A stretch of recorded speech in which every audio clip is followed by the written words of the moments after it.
ഇന്ത്യയിലെ ആദ്യത്തെ bullet train പദ്ധതിയായ മുംബൈ അഹമ്മദാബാദ് അതിവേഗം മുന്നോട്ടു പോവുകയാണ്. പദ്ധതിയിലെ ഏറെ നിർണായകമായ തുരങ്ക നിർമ്മാണത്തിന്റെ ആദ്യഘട്ടം പൂർത്തിയായി. മുംബൈയിലെ ബാന്ദ്രയ്ക്കും താനെയിലെ ഷിൽഫോട്ടയ്ക്കും ഇടയിൽ 21 കിലോമീറ്ററിലാണ് തുരങ്കം നിർമ്മിക്കുക. തുരങ്കത്തിന്റെ 7 കിലോമീറ്റർ ദൂരം കടലിന് അടിയിലൂടെയായിരിക്കും.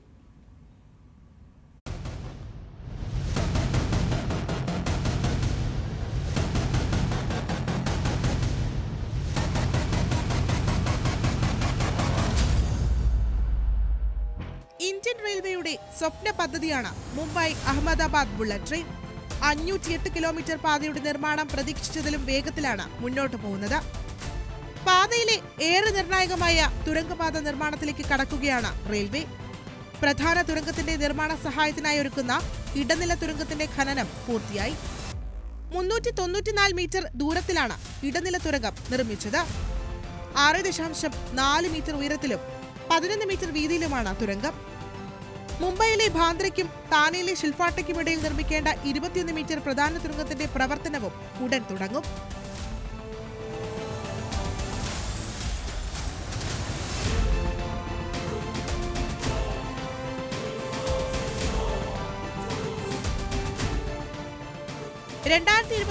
പണി പൂർത്തീകരിച്ച് പ്രധാനമന്ത്രി നരേന്ദ്രമോദി നാടിന് സമർപ്പിക്കുമെന്ന് കേന്ദ്ര റെയിൽ മന്ത്രി അശ്വിനി വൈഷ്ണവ് വ്യക്തമാക്കിയതോടെ അതിവേഗത്തിലാണ് പണി പുരോഗമിക്കുന്നത്.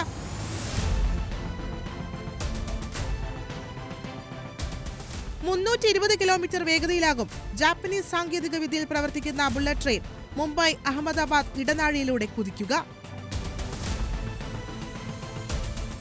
2023 ഡിസംബർ 6-നാണ് ADIDയുടെ ഖനന പ്രവർത്തനങ്ങൾ ആരംഭിച്ചത്. 394 मीटर खनन पूर्तियाकिയത് 6 മാസം കൊണ്ടാണ്. आप लंबे डिस्टेंस आप बहुत कम समय में जा सकते हैं, तो कौन कहाँ काम करता है, कितना समय लगता है आने जाने में, जो जमीन की कीमत बदल जाती है, उसके कारण लोगों की सोच बदल जाती है कि किसी को लगता है अरे वो बहुत दूर है, फिर कहता नहीं वो तो बुलेट ट्रेन में 15 मिनट का रास्ता है.